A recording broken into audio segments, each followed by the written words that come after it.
Hey y'all, this is Amarie Avant's Fearless Entanglement. Natasha Reznov is in love with a baseball player, but she has secrets that she wants to hide. Lachlan McKenzie is in love with a photographer, but he has a Playboy past that he needs to overcome. It don't help that they're both mafia nepo babies. Will a psycho stalker be the thing that brings these families together? First off, I want to apologize to Amarie Avant because I legitimately went to that lady and begged for this arc. And here I am 2 months later finally doing the review. And it's purely my fault. I really think I'm just going to stop doing book reviews from January to March. But that's neither here nor there. Something you need to know is that Amarie Avant isn't doing dark romance or eroticas anymore, which for me translates into her just not doing spicy stuff anymore. But you never know. She might do spice again. But she definitely not doing dark romance erotica. And I get that. Y'all know how I feel about Yvonne Bennett. And if you've read Yvonne Bennett, it's very easy to understand why somebody be like, you know what, I'm just not writing this anymore. In any case, I've gone too far. It took me a little bit, a long bit, and it's mostly my fault to read this, but I still thought it was a relatively good story. A lot of the characters were people we knew, you know. If you've read Fearless, which is Vasily Reznov's book, and I forgot the wife, this is their daughter. Vasily was a boxer. He goes by Killer Caro. And then Lawless was Simeon Reznov and his wife. I think her name was Anastasia. And they have a daughter.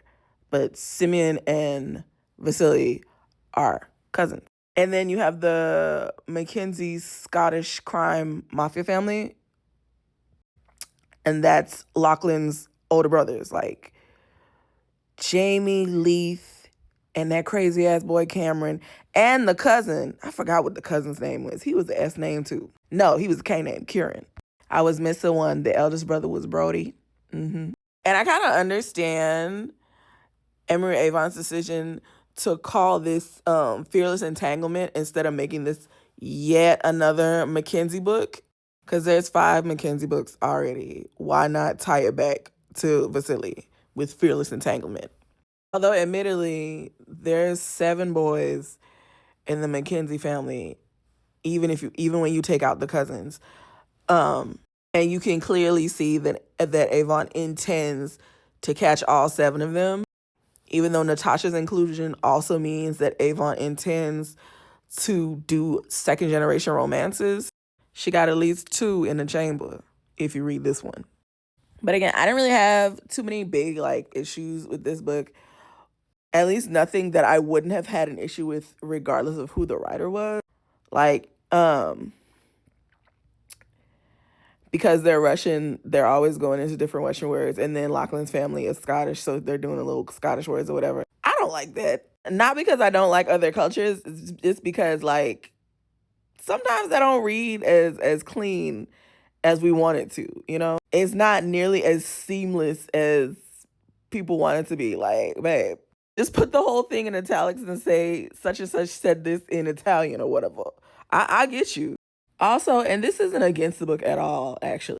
The villain was scary when you really sit down and think about it. And I guess it kind of annoyed me how nobody was tracking how weird that guy was. The daddy caught it.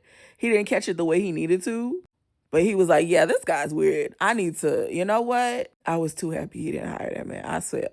I said, bro, your instincts was right. Even if you didn't dig as far as you needed to in that, your instincts was right.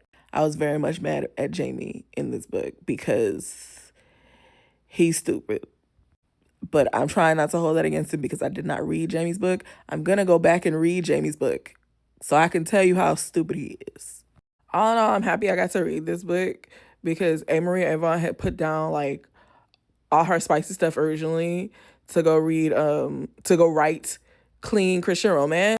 And y'all know that's never been me. So when she came back with Jamie's book, I was like, oh, okay, cool. I'm going to get back to it. Because I already started the series. And then she got to this one, and I was like, I need to read the arc for this immediately.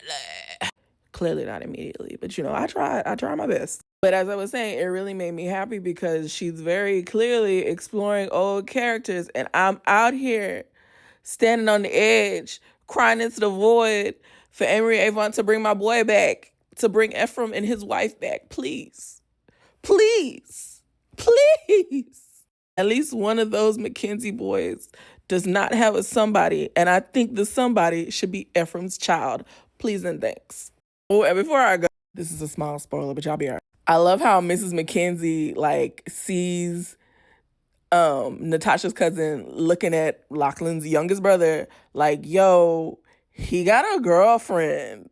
Just beware of that. And the cousin is like, well, he broke up with her for me. We're gonna be okay. I don't know how Avery Avon is supposed to make that work out, but I just thought that was the funniest shit. In any case, if you like second generation romance, mafia nepo babies, and a little bit of action adventure in your love stories, then this is for you. 3 stars, and hopefully I get this out tonight because Joan Vassar has already looked at my profile and I know what that means.